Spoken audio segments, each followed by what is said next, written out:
Thank you for bearing with us while we got the technical stuff out of the way, everybody. Thank you for coming out to MAGLabs. This presentation is called Play is Practice. A little bit about myself first, quick introduction. My name is Daniel Greenberg. I am a professor at George Mason University's Computer Game Design Department, where I teach game design and history. My master's work is in the transmediation of games and opera. And my post-graduation research is largely in the nascent field of game appreciation. When I'm not doing that, I am running Winterine Game Studios based out of the historic video gaming district of Clifton, Virginia, where we produce the YouTube show Ion Gaming. We're going to split this talk off into two main kind of avenues to describe this. And the first is going to be going into a bit of the history of serious games, what we mean by the terms, sort of the different versions of them that exist. And then the second half is going to be dedicated to some of the patterns of design we see in serious games, the way that they're designed, the methods they use to try to convey their lesson, and certain advantages and disadvantages of those methods. And then we'll be sure to leave plenty of time at the end of the talk for Q&A. So let's start with games as educational tools, which is sort of the premise of serious games. Clark Abt comes from Germany in the mid-1930s, emigrates to the United States, gets a degree from MIT in engineering. By the mid-60s, he's sort of a renowned engineer, but he explores a lot of the social constructs around design. And in 1970, writes a book called Serious Games, which is considered sort of one of the touchstone works in the genre. The book is designed to be a way to understand vocational training for government, vocational training for private enterprise. You can think of this as, if anyone ever participated in like Model UN, as a way to train people to engage in diplomacy, or even just simple games and exercises we engage in to learn basic rule schemes. Diplomacy, a game that's largely a discussion-based thing around world events, that sort of pattern. Now, the exciting thing about serious games, and it's a book you should definitely try to get a hold of if you can, is serious games as a text still holds up really well despite the fact it came out years before video games were really a thing. A lot of the premises that Abt comes to in his text still hold relatively true if you extrapolate them conceptually out to video games. A couple of his patterns that he describes is not just about repetition and rote, but also the way that the mechanics of a title can demonstrate or illuminate through either self-discovery or through literal presentation, a way of learning. And we'll get into that in the second half. Some of the examples we have for serious games. So the most common of these that comes out of the Abt school is vocational productivity training. We can think of this as simple as a game construct around mechanics. So early games that Abt had worked on that were engineering based were, how would you train somebody to be an auto mechanic, or how would you train somebody to engage in one of these engineering vocations? And to do so, you would set up games and judging and scoring systems around these physical and practical acts. Later on, this same pattern kind of gets migrated and tweaked a little bit for other practices. We now have simulators to train in specific careers. For example, and I'll talk about them in a little bit, the Virginia Serious Games Institute, based out of Prince William, has a company works down there, Little Arm Studios, that made a fire training simulator, IVIS, that Fairfax County first picked up, and then a bunch of other fire departments around the country have looked into. And IVIS simulates putting out fires. It gives you the chance to experience virtual settings, commercial settings, residential settings, and what acts firefighters have to take to deal with that situation. And honestly, you think about it, that's a perfect use case for a serious game. The previous way you would have a live fire scenario, literally, is go out somewhere, build a house, set it on fire, run the exercise. When you're done running the exercise, you can't hit the reset button, you gotta build another house. I mean, you set the place on fire, there's only so much structural integrity before you're going to have to go ahead and do a reconstruction. So for fire simulations, being able to run that, 20 times, 50 times, 100 times, and be very, very comfortable with exactly what your role is and what you're supposed to be doing, and then be able to loop back in and actually do the live exercise is a big boon and obviously a huge financial savings as well. And there are a lot of scenarios this comes into. Fire is just one of them. Even smaller, more practical things like drone simulation, drone flying. You can save a lot of money if you get really comfortable in a flight simulator with the drone before you actually take the new whirlybird out and slam it into the side of a building. Second is, we talk about this simulation of scenario. This isn't just to get comfortable with a specific piece of hardware, but to deal with a certain situation.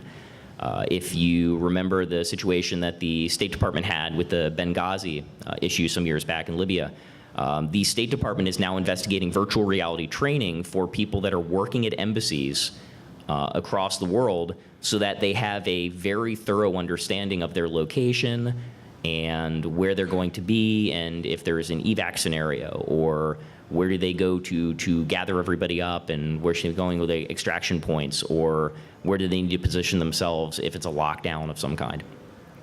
If you are going to an embassy somewhere and you have weeks to train for that, that's fine.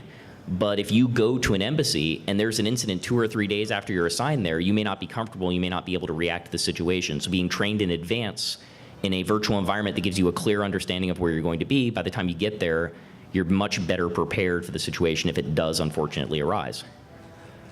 The third and probably the most public form of serious games we see are persuasion or awareness-based games. These can be thought of as games that are for a specific cause or a purpose.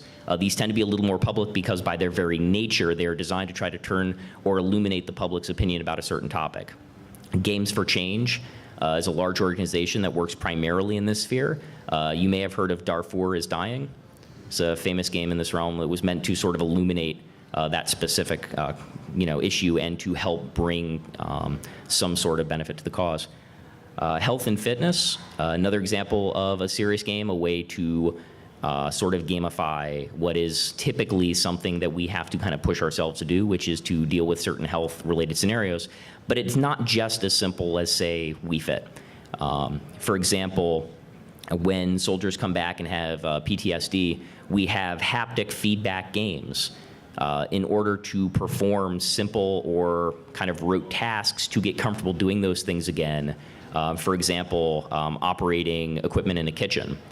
So that you can get used to those mechanics and those movements and be used to doing those things again, so that by the time you're in there and doing it, there's a comfort level gets built up and you can kind of overcome the issues that have cropped up. And finally, artistic. Serious games can also be games that are meant to provide very kind of informational projections. This can sometimes be done in museums or cultural sites where games will be done as part of a large or group event. One of my colleagues at George Mason, Boris Willis, did I believe a dancing, like a group collaborative thing in Georgetown, and using the setting and the scene there and kind of inviting people to come out and be a part of this world that was sort of half virtual, and half physical. But what I really want to kind of step into now is the second part, because you can see serious games, or rather games as tools to adjust how people think or what people know, is kind of a broad subject, and there's 100 different avenues you can go down into. And I think is really useful is understanding some of the basic ways these work, so that if you as designers or creators are curious about how to leverage these things, or as consumers of this, if you're curious about how they operate and what works and what's successful about them, it gives you the opportunity to use that in your work or to understand it as you consume the stuff. So we're going to talk about 3 sort of common forms, 3 ways in which this gets done, and then some tips on how you can handle that yourself. So let's start with direct simulation. So direct simulation is I guess the first of these 3 windows that can be thought of putting you in the situation that you're supposed to be educated on. The fire simulator from MAGFest, for example, would be a case of this. This is an idea where you are in the realm or the world for which the knowledge you need to acquire is taking place. One of the keys here is modeling the object of learning. So for a direct simulation, obviously it's critical that whatever you're picking up and whatever you're learning has to map to the real world corollary as well as possible. Microsoft Flight Simulator, for example, the dash of whatever plane that you're learning to fly should be as accurate to the device as possible. And for sims like that, the reason they tend to live in this PC world is keyboard gives you 108 keys to work with at minimum, plus whatever yoke or throttle, other things you have equipped with it. Obviously, consoles lack the sheer width of that input generally, and so the ability to communicate that same breadth of you have a decision to make where you have a console in front of you and X number of buttons and you need to hit the right thing at any given time is much harder to communicate in that realm. So recreating the experience, the second point here is making sure that whatever you're doing maps to that. This doesn't tend to pop up too much in younger educational training, K-12 and the like, because the topics there tend to be more rote for knowledge than vocation. And so we don't tend to train, 8-year-olds or 9-year-olds to do a specific job. But, when you get to, say, the community college or 4-year school level, this becomes a lot more common. You do see this pattern pop up where people are trying to study for a particular job, and in order to be able to do that, if we can provide them games to do that. Some of you may have seen recently KFC decided to make a new virtual reality training simulator for people learning to make chicken. It is a horror show. There is this creepy Portal-esque version of the Colonel clicking behind a rusty microphone, trying to explain to you what the 5 steps are as the room shakes and sparks come out of the lights. And it's one part Resident Evil, one part vocational training. I actually, if you have 5 minutes, look it up on YouTube. It's worth the price of admission. But yeah, so you're seeing firms large and small look into this as a pattern, a way to train individuals to work. And even for someone as low risk as them, I mean, if one of their batches of product gets messed up by training somebody, you've lost what, like $5 worth of chicken? It's not really of major consequence. But they're willing to expend, the effort to train their 15,000 locations worth of employees, using this new technology. So it's interesting to see, even in those lower risk scenarios, or what we would consider a simpler risk reward structure, that they're still willing to take this kind of technological leap and try this stuff out. So obviously, like the major industries we see do stuff like this. Military simulations are very common because the expense of exercises there is much, much higher when you consider the cost of hardware and ammunition, and in the event that something goes wrong, there's obviously expense both in financial situations and possibly risk of injury. So wherever they can substitute stuff, it's obviously an advantage for them. You see this, like I said, in some medical. We now have not only remote surgery, but remote practice for surgery. And this can be thought of kind of the natural evolution from originally having the board game operation and pulling water out of someone's knee and trying not to touch the electrified sides, to something like the software Toolworks' Life and Death, which came out for PCs in the 1980s. And that was sort of a surgical simulator that allowed you to take the role of someone fresh out of medical school who was going into patient rooms, looking at charts, deciding to either x-ray them, ultrasound, do a quick sort of checkup, prescribe them medication, or send them into surgery. And surgery was as complicated as proper prep and sanitation and selecting people to work with, draping the affected area, cleaning before incisions, cauterizing bleeding. It was a very complex scenario, which was impressive given that the game came out in the era of CGA Mode 0 and Mode 1 colors. It's very difficult to run surgery on a human being that's entirely cyan and magenta. But nonetheless, it was kind of this interesting game halfway point. And I think as an artifact to go back and look to see where games tried to kind of cross the boundary between entertainment and education, it's a useful title to study for the health sector specifically. And there are innumerable other examples of this. This kind of transcends a lot of different vocations. But again, this can be thought of as rote. This is practicing the thing that you intend to do. The trick with rote is it can oftentimes be the least entertaining of the patterns we use because it's hard to hide teaching someone how to do a thing in a game unless what they're doing is itself a highly entertaining act. If the purpose is to train someone to pull the lever, do one specific thing. Think of the Karate Kid, for example. Mr. Miyagi is very cleverly turning all of these karate teaching techniques, he's obfuscating them, not so much as games, but as household chores, right? And that's how he gets Daniel San to learn everything he's doing. Wax on, wax off is literally when waxing, and that ends up being his block technique, right? Games, we can do similar things. We can put a veneer of some kind over a physical act, but unless what you're learning, your rote learning, is very physical, and VR can do some of that, but we can't simulate a lot of the restraint without like gear and pneumatics, and it can be very complex, and it's very custom solution type stuff.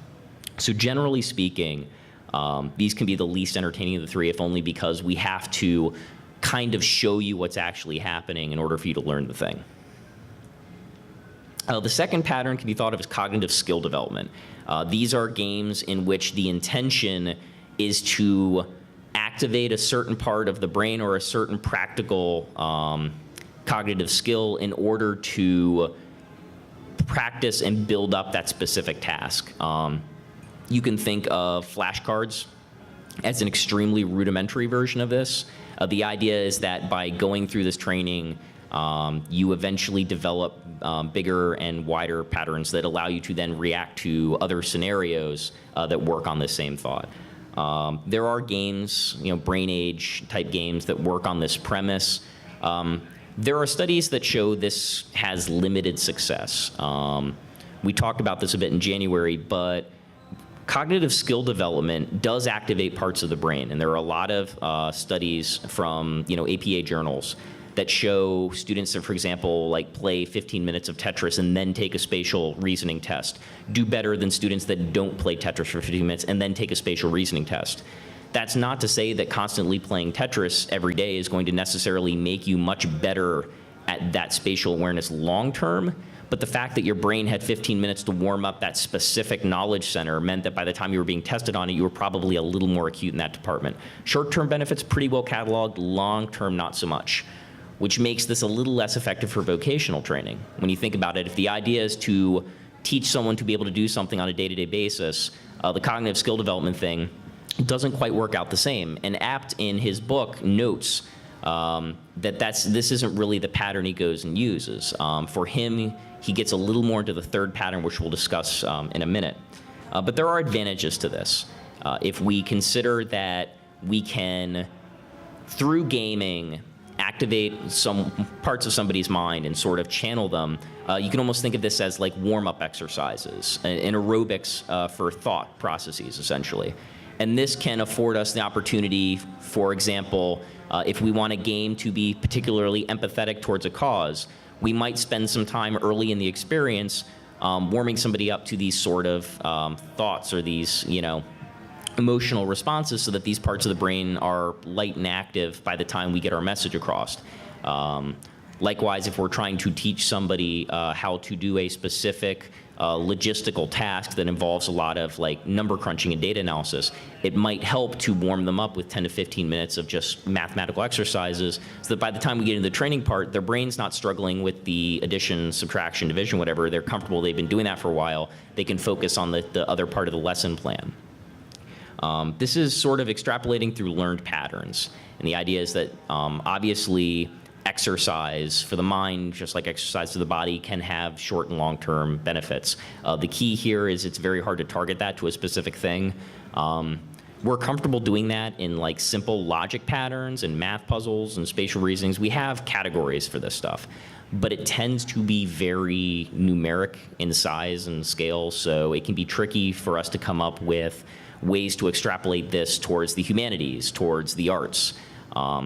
It's hard to say, take 15 minutes and show somebody a slideshow of a series of like increasingly lush and complex landscapes as a way to try to get them to empathize more with an art gallery that you have coming up necessarily. It's a trickier road to go down than say something that's a little more practical based. And finally, the third pattern we see typically exercised in serious games is demonstration through mechanic. This is sort of the big conclusion of the apps book, and it's probably the most valuable of the three patterns. Demonstration through mechanic is essentially by playing a game and solving a game, you can demonstrate or learn a concept. Let's take, just as an example, Civilization or a 4X game. You may play as Mesopotamia, and you may find out through 2 or 3 repeated instances of the game that you're getting a lot more food and you're being a lot more successful in the early part of the game if you congregate around rivers. And this practice, the game rewarding you for following these things, can be a way to understand why the civilizations like congregate around the Tigris and the Euphrates at this time. Or, okay, so this civilization adopts democracy early and it enables them to get more resources from their locals, but it hampers their ability to engage in warfare. And you can see that these patterns and the decisions they make, well, maybe this explains why the Greeks act the way they did versus the Romans acting the way they did, or the Visigoths. Because the game took the care to craft itself in such a way that the mechanics of the game, not literally telling you necessarily, but that the mechanics of the game pushed you to learn these things. This is knowledge through discovery. This is not the game telling you the thing. This is you playing the game, and inside the rules and the framework of this title, discovering sort of for yourself this knowledge, because the underlying rules of the game help explain this idea. You can see this in a lot of things, but sometimes it's just as easy, if not easier, to see the flip case of this. The case where a game tries to literally tell you something, but the mechanics don't demonstrate it.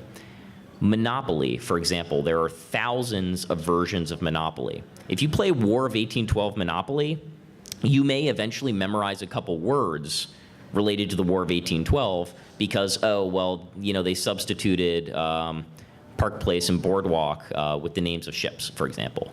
And that may stick with you just by virtue of, like, you played it and you remember, but then maybe you forget. And it's because you didn't really learn the War of 1812. You learned how to play Monopoly. You learned resource management and bankrupting your friends.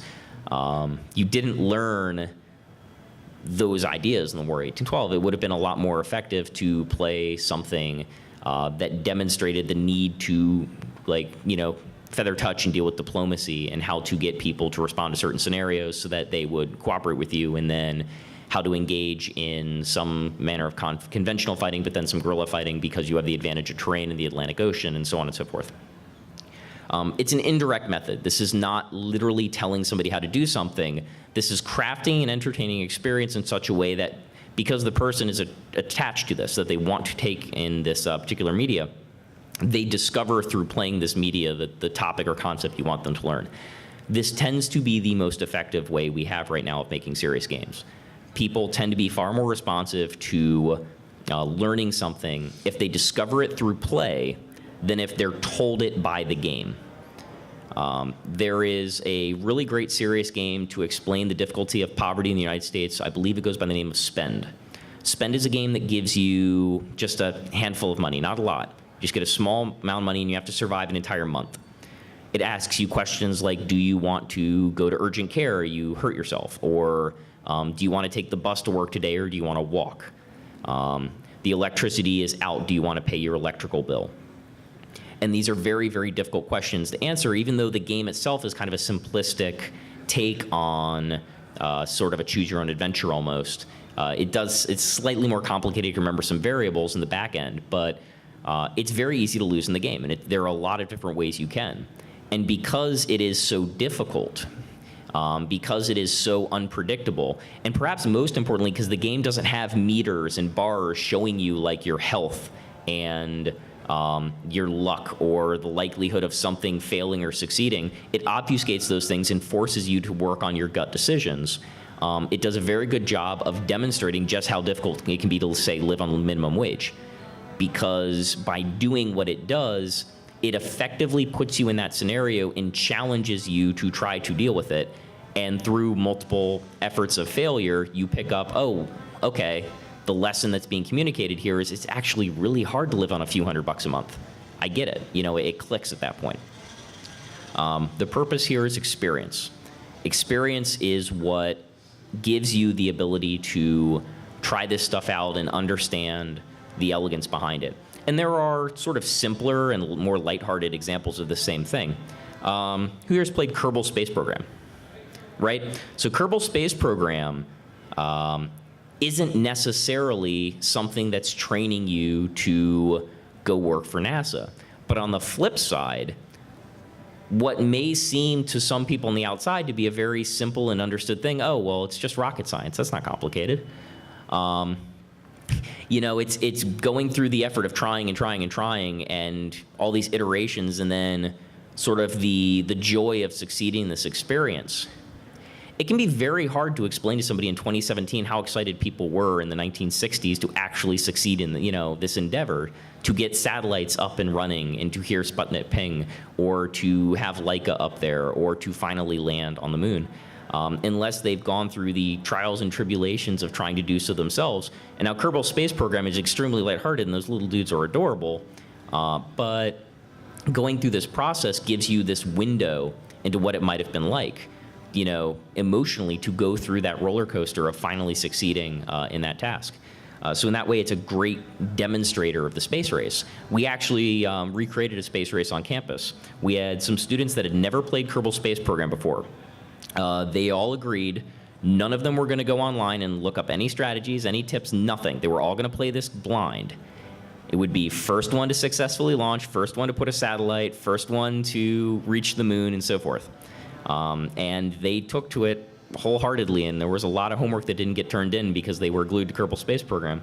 But you could see the passion that came out of that, and a lot of them learned some really great concepts, some physics concepts they may not have otherwise picked up because they were attached to this.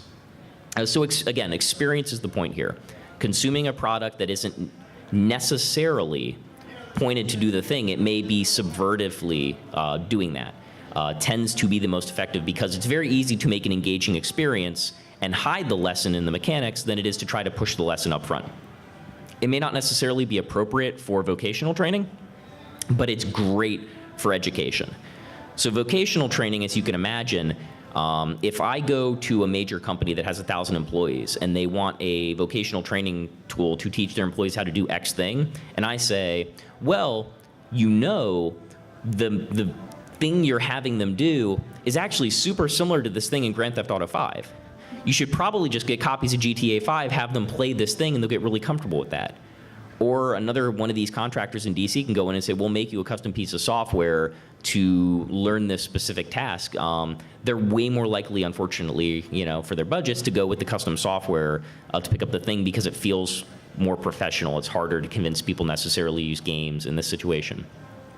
But for the educational thing, they actually prove extremely useful. Minecraft is ubiquitous. I'm surprised I don't see it at gas stations at this point on the screens. But it's an example of a game where it was a blank slate, you know, a tabula rasa enough that they were able to build lesson plans and concepts into it. And it can be very light program scripting type stuff, or it can be, you know, simple construction. But it's an example of a game that was very easily, you know, leveraged for educational purposes. So some good tips for crafting serious games. First thing, games hold attention, but playing teaches.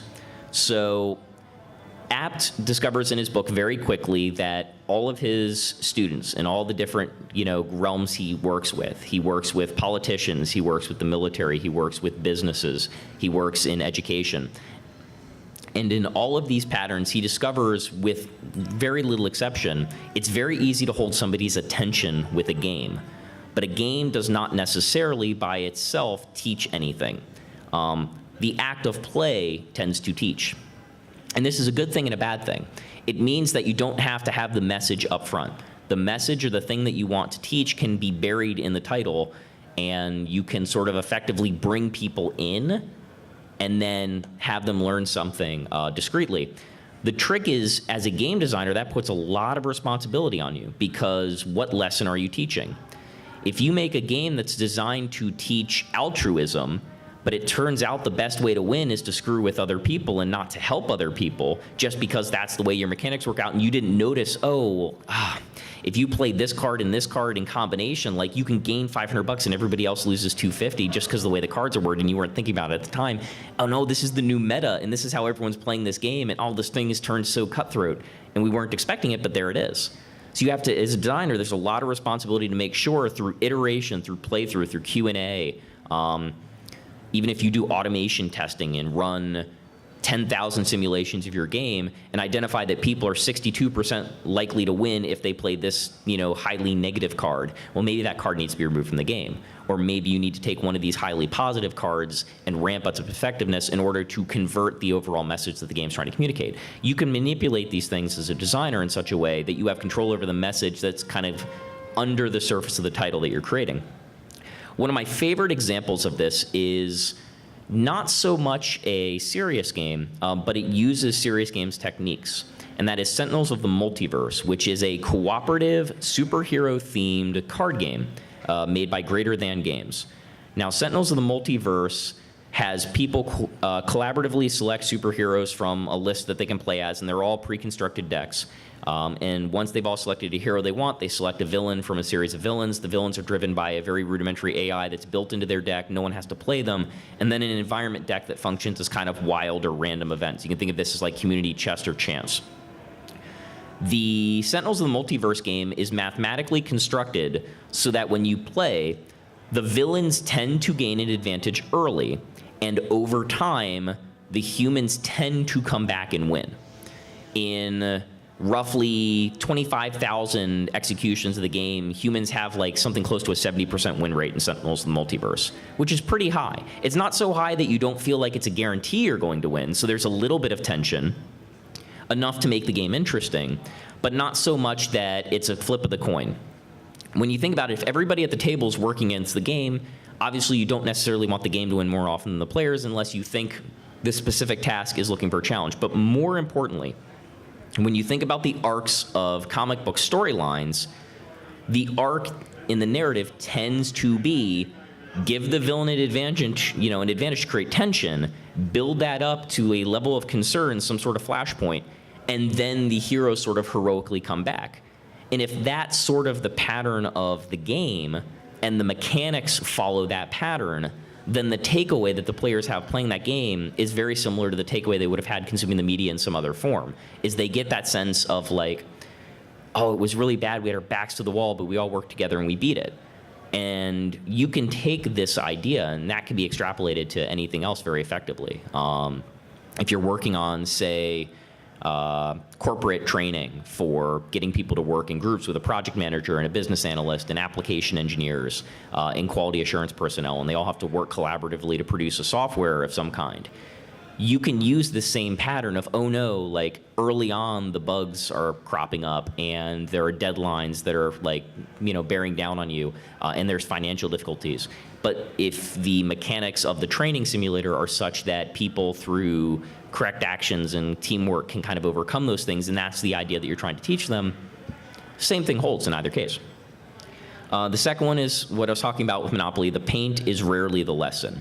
So while it can be helpful, especially from a rote purpose, to have a game's veneer or its surface, its graphics, the lexicon that it uses, mirror what we're trying to use, and that can be extremely helpful and vocational, it rarely assists in the mechanics delivering the message, because no matter what you necessarily call a specific game or a specific exercise, what will drive the understanding of it at the end of the day is someone's individualized experience playing it. Going back to that KFC thing, it is a ridiculously over-the-top horror portal style thing.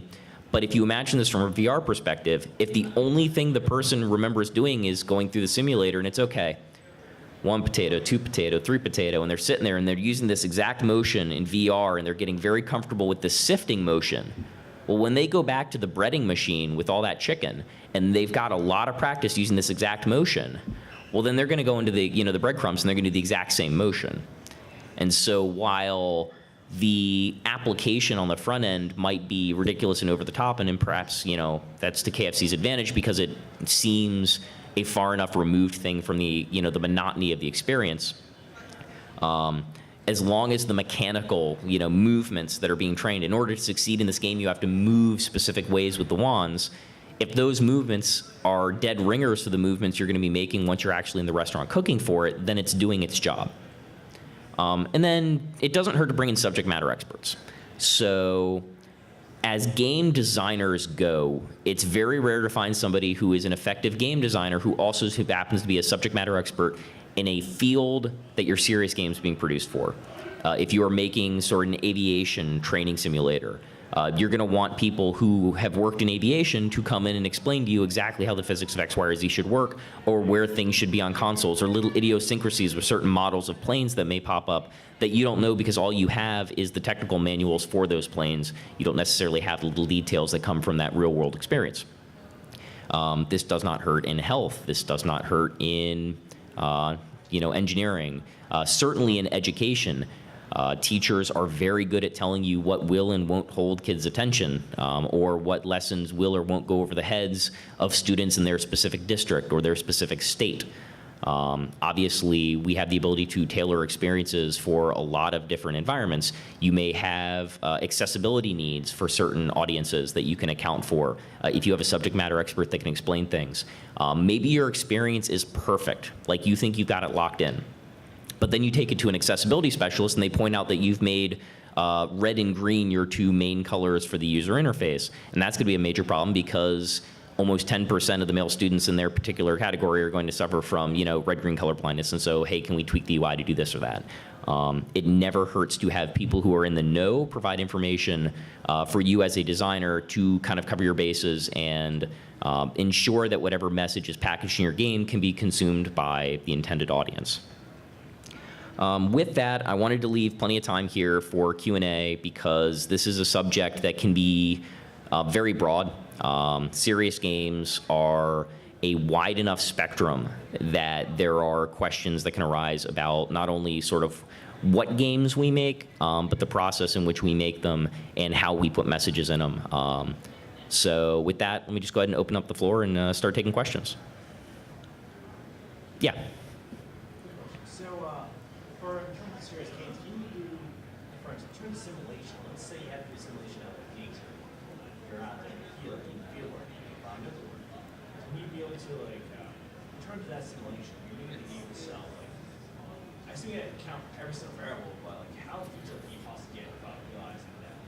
Okay, so the question, for the benefit of the video, is for a simulation of, say, like a nature situation. How detailed, how much can you really get into the complexities of scenario? Because obviously, we have in software development the idea of the trade-off triangle. There is quality, there is cost, and there is time. And the general rule of thumb is you can only have two of these things. So you can have the greatest experience of all time, and we can have it to you in 6 months, but it's going to cost you $240 billion. Or, yeah, we can make you a really good simulator, and we can do it for $1 million, but it's going to take me 275 years to make it. So obviously, there's some cost-benefit analysis that any organization is going to do, where they're going to say, how much do we realistically want to spend on this tool that we're making for people? What level of sophistication does this need to be? Because like the KFC one, for example, they don't need to be terribly sophisticated. It just needs to be good enough for people to practice these motions and just entertaining enough to hold their attention. For a nature simulation, my guess is the point that you go to on the quality level is, from a training perspective, what do people in, say, the Park Service who are going to be working at a particular nature reserve or a zoo or whatever location they're going to be at, what is there that they need to watch for, right? So if you are in a specific nature preserve, and let's say there are 7 or 8 endangered species that live on that preserve, it probably becomes very important to model all of them and their behavior and where they are and what they look like, so that you, as a custodian of that space, are capable of identifying and taking care of them and making sure that everything works for their benefit. If you have thousands of sparrows that happen to fly in and out of the preserve all the time, It might help to have a Boyd's model that effectively conveys the way they fly and move around so that it looks kind of realistic, but you probably don't need to go very, very far beyond having them there and making sure their movement models correctly, because from a learning perspective, that's a responsibility you're not as concerned about. So I think for vocation of nature, the question becomes, what are the things that you really need to be there to safeguard, and let's make sure that those things are in the simulation. So for example, in the IVIS and the fire safety thing, they focused on backdraft because backdraft is really critical for firefighters and understanding how that physics, fire science, they call it, how it works. So that when they do breaching exercises, when they do operations to try to rescue people in buildings, they know exactly what those common concerns are. That's also why they didn't do 50 maps. They did strip mall, townhome, single family home. They thought of the scenarios that were most important to train, and they minimized sort of their required construction to those touch points so that the fire departments that were buying this stuff had trainers for the most common scenarios that they would run into. All right, does that answer your question? Yes, one last one. Sure. How about the wildlife fires? Okay, so bringing those two things together and okay. So a wildlife fire is obviously a major concern, a little more out west than here, but the trick with a wildlife fire simulator is the scope of it can be huge. For an individual firefighter, going into one of these situations, it's very, very dangerous and it's very localized. But because of the sheer acreage of these, there's the concern for how do you treat a fire that's spanning 45 miles, for example. What it comes down to is who are you training? Are you training the people on the ground, or are you training, say, the marshals and the people who are looking at this from the top down? Because you could realistically craft something akin to SimCity if you are trying to train fire science on the macro level, and you are trying to better understand on an hour-to-hour basis what resources need to be moved where and what people need to be where and how much clearing do you have to do so that you can create dead zones where the fire is not going to spread, versus ground level firefighter training and understanding going in there and how to find people in those high danger situations and just get out, or how to, you may have in that simulation, you may also have how to convince people to leave. You may have AI where you have to go to a home and convince somebody that they need to evacuate, because if you can train emergency personnel to how to deal with certain scenarios and increase the likelihood of getting people to evac, let's say they convince 75 more people to evacuate out of a danger zone a couple days before a hurricane hits, and because they do that, 11 more people survive that may not have because of that, and that's a big deal. It's 11 lives saved.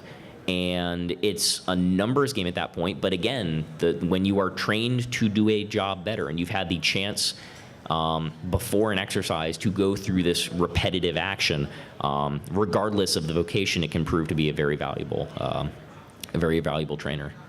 All right. Anybody else? No?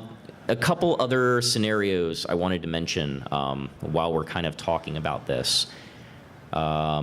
We had discussed some of the stuff coming out of Virginia Serious Games Institute, like the State Department training, the firefighter training, which we mentioned, the drone flying and training. There's always questions about where the technology hits its limit, where it is or isn't necessarily effective. For VR training, for example, VR training can be very effective for anything that requires you to be standing still or sitting.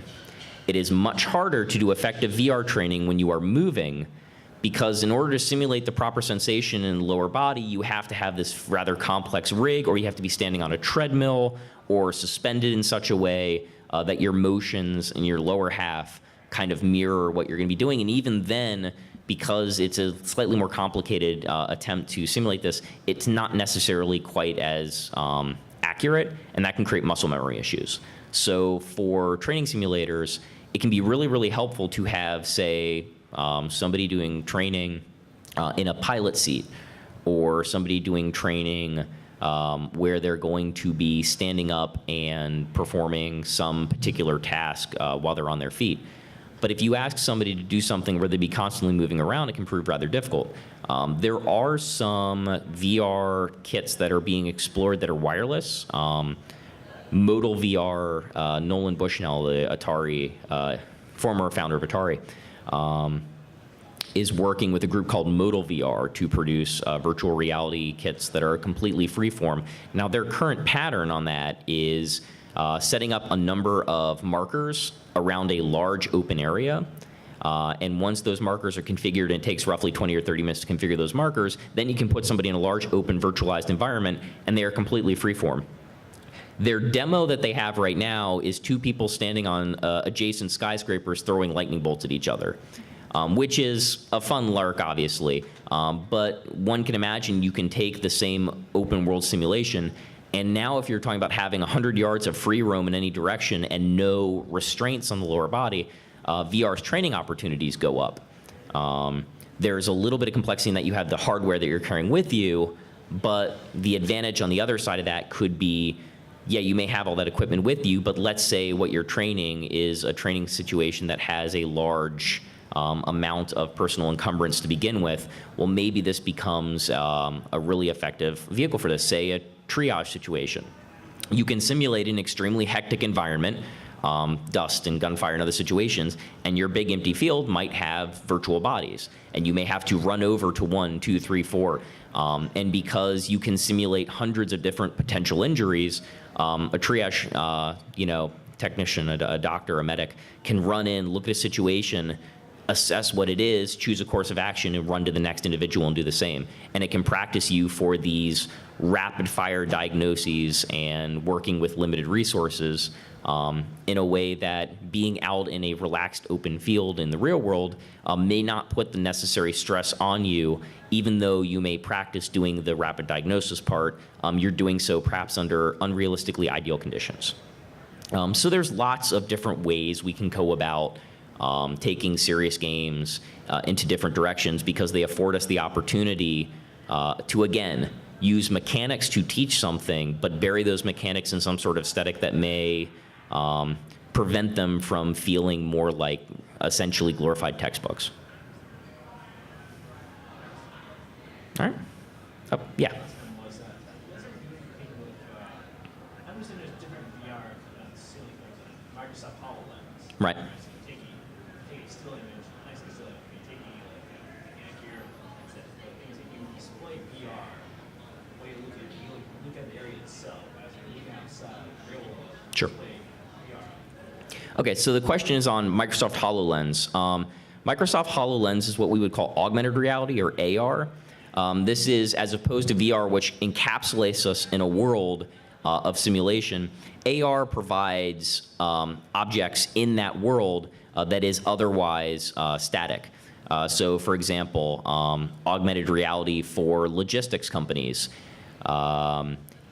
It is no longer really a big commercial success, but there was a project for Google Glass for workers at the post office, where they would be able to look up on rafters and see packages. And as long as that little camera could see a barcode way up there, it could process that barcode, and hovering in front of that box would be pulled from the database all the shipping information about that. It would be the destination, the origin, the tracking, the scan, how many days it's been there. And it'd be a very easy way for them to simply look in their warehouse, don't have to go box to box, hold the thing, beep, go over to the next box, beep, right? It's a very time-consuming. But if they can simply walk into the back room and look around and see the word Santa Fe literally coming out of a box and know that's the thing they were looking for, or maybe somebody at the front desk said, like, yeah, I think there's something in the back there for Miller, and they see Miller floating on a box like near the back up at the top, because this processing is doing the legwork of getting all the information it needs to get, generating this output. That can be a way to sort of build an efficient situation there. Now, that's not so much an exercise, because for something like augmented reality, it's not really working necessarily to train you as it is kind of fulfilling an expediency role. A better example of augmented reality for a serious games perspective, we were over in the Lego room earlier. The Life of George was an augmented reality game that Lego produced many years ago, and I wish they had kept supporting it, but they didn't. The premise of Life of George is it would give you a board, and on that board you had to construct a physical object, a pencil, a guitar, a car, a person, from a picture that was on your phone in a limited amount of time.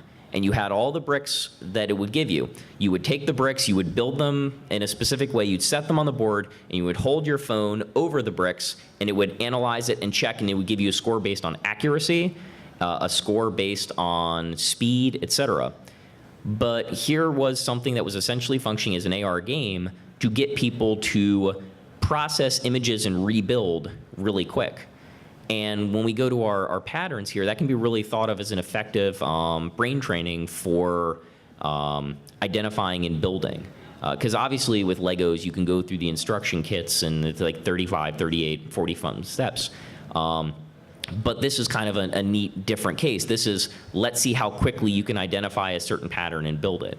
And as a way to get you through multiple iterations, if the idea is you want people to get really good at rapid construction or rapid tasks, you can use an AR game with this timed window to get somebody to do a certain thing over and over again. If it's a time attack thing, if it's a score attack thing, we can use these game, conventions we have to encourage sort of an excited and slightly varied but otherwise repetitive action to get people to engage in that action over and over to build the muscle memory and the knowledge to actually do the thing we want them to do. Obviously, the hope is that our particular endeavor is altruistic in nature, and hopefully you've taken an ethics course and understand what you're about to build. But if you can get somebody doing the same thing 100 times, 200 times, 500 times, they're gonna get really good at that thing over time. So if you can make that thing entertaining, they're way more likely to consume it, or more importantly, more people are going to be likely to consume it.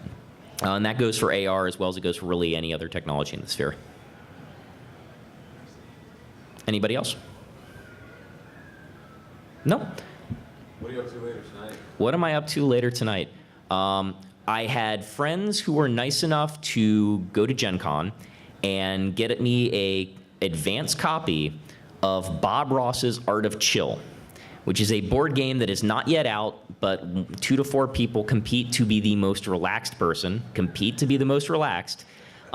by painting along with Bob Ross.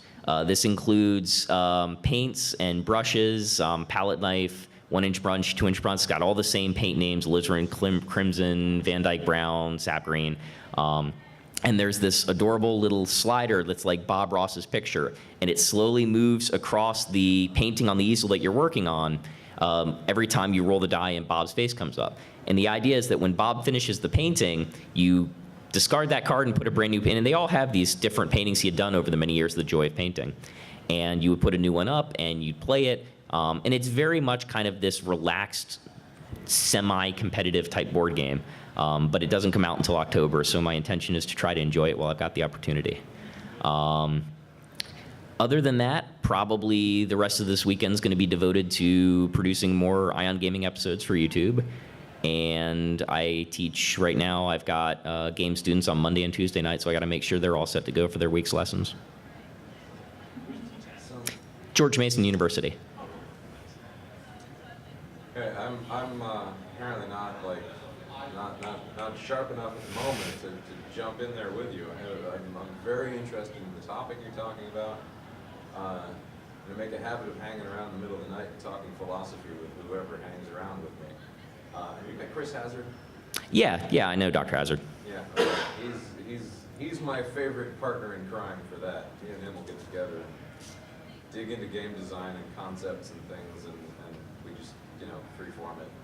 So, I'm just interested in where you're going to be later on tonight. Yeah. If you want to hang around and do the opposite of this, the extremely freeform version. Might sneak back out here. All right, cool. If you see me around, I'll be, sitting around the couches here, or Sure. in one of the panel rooms or whatever, and I'll be talking about fucking hot dogs or something, like whatever people are talking about. But if you walk into the room, better topics. Touche. All right. All conversations are great conversations. And everybody watching online, thank you so much, and I'll see you around.